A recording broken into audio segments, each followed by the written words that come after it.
সুপ্রিয় দর্শক, আপনাদের সকলকে আমি শুভেচ্ছা জানাচ্ছি। আব্দুল মতিন শিপন। আসন্ন বিজয়নগর উপজেলা পরিষদ নির্বাচনকে কেন্দ্র করে ভোটারদের দ্বারে দ্বারে কিন্তু যারা ভোট প্রত্যাশী আছেন, প্রার্থী আছেন, সকলে কিন্তু ছুটে যাচ্ছেন। এছাড়াও তৃণমূল পর্যায়ের যে সাধারণ মানুষ আছে তারা কিন্তু এই নির্বাচনটাকে উৎসবমুখর একটি নির্বাচন হিসেবে কিন্তু তারা মেনে নিয়েছে। এছাড়াও এখানকার জনপ্রতিনিধি হওয়ার লড়াইয়ে যারা লিপ্ত আছেন তারা কিন্তু বিভিন্ন পর্যায়ে সাধারণ মানুষের কাছে যাচ্ছেন, তাদের কাছ থেকে ভোট কিন্তু চেয়ে নিজেকে সমৃদ্ধ করবার চেষ্টা করছেন।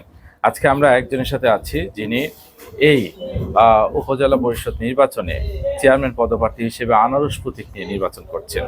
আমাদের সকলের প্রিয় জাভেদ ভাই আমাদের সাথে আছেন। আমরা তার কাছ থেকে জেনে নিই এই বিজয়নগর উপজেলাকে তিনি কিভাবে আগামী দিনে এগিয়ে নিতে চান। ভালো আছেন? আচ্ছা, আপনার কাছে প্রথম প্রশ্নই হচ্ছে যে এই বিজয়নগরকে ঢেলে সাজানোর জন্য আপনার কি কি পরিকল্পনা আছে?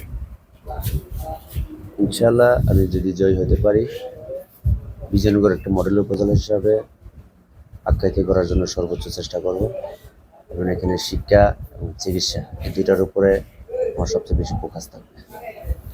আমাদের তৃণমূল পর্যায়ে এই সমাজ ব্যবস্থায় আমাদের যুব সমাজ যারা আছেন অনেকেই কর্মসংস্থানের জায়গা কম এবং তারা কিন্তু মোবাইলের প্রতি আসক্ত হয়ে যাচ্ছে। এছাড়াও আমাদের বর্ডার পাশ এলাকা হিসেবে এই জায়গাটা কিন্তু মাদকের একটা বিশাল ছড়াছড়ি আছে। আপনি যদি জনপ্রতিনিধি হিসেবে নির্বাচিত হন, সেই জায়গাটাতে আপনি কাজ করতে চান কিনা?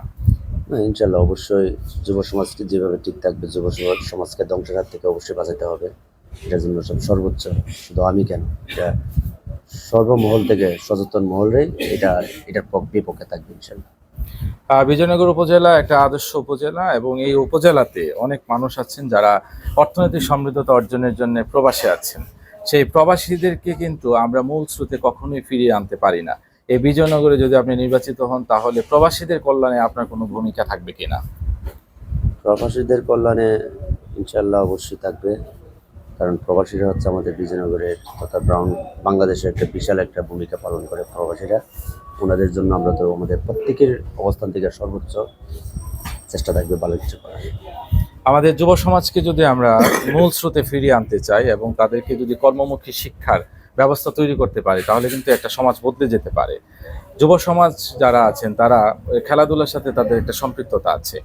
আপনি যেহেতু একজন তরুণ এই জনপ্রতিনিধি হিসেবে নির্বাচনটা করছেন, আপনার কাছে কি মনে হয় কিনা যে এই খেলাধুলার প্রসারে আপনার ভূমিকা সর্বোচ্চ থাকা উচিত? এটা আমার মনে হয় আমার দিক থেকে সর্বোচ্চ থাকবে ইনশাল্লাহ, কারণ যেহেতু আমি একজন খেলাপ্রেমিক।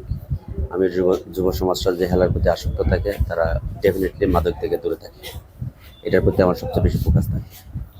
আমাদের এই বিজয়নগর উপজেলাতে পুরুষের পাশাপাশি নারী প্রচুর ভোটার রয়েছে। এই পুরুষ এবং নারী ভোটারের পাশাপাশি যারা পিছিয়ে পড়া নারী আছে, যারা সমাজের বিভিন্ন অংশে মূল স্রোতে তারা যেতে পারছে না, এই নারীর ক্ষমতায়নের জন্য আপনি কাজ করবেন কিনা? অবশ্যই করতে হবে। নারীরা এখন আমাদের সবচেয়ে ভোটারও বেশি এবং তারা সবচেয়ে অবহেলিত। নারীদেরকে নিয়ে আমরা কাজ করার, সকলের ঐক্যবদ্ধভাবে আমরা নারীদেরকে নিয়ে কাজ করা উচিত। আপনি যদি চেয়ারম্যান নির্বাচিত হন তাহলে এই বিজয়নগর উপজেলাকে আপনি কিভাবে ঢেলে সাজাবেন? আপনার পরিকল্পনা আছে কিনা বা এই বিজয়নগরবাসীর জন্য আপনার কোনো ইশতেহার আছে কিনা? ইশতেহারটা এখন আমি রেডি করি নাই, অবশ্যই ইশতেহার থাকবে। এবং বিজয়নগর আমরা একটা অবহেলিত উপজেলা, আমরা সকলেই চেষ্টা করবো বিজয়নগরকে একটা মডেল উপজেলা হিসেবে গঠন করার জন্য। আগামী 5 তারিখ আমরা সকলেই জানি ভোট হবে এবং এই ভোটের লড়াইয়ে যারা জনপ্রতিনিধি নির্বাচন করতে যাচ্ছেন তারা সকলেই ভোটারদের দ্বার প্রান্তে যাচ্ছেন।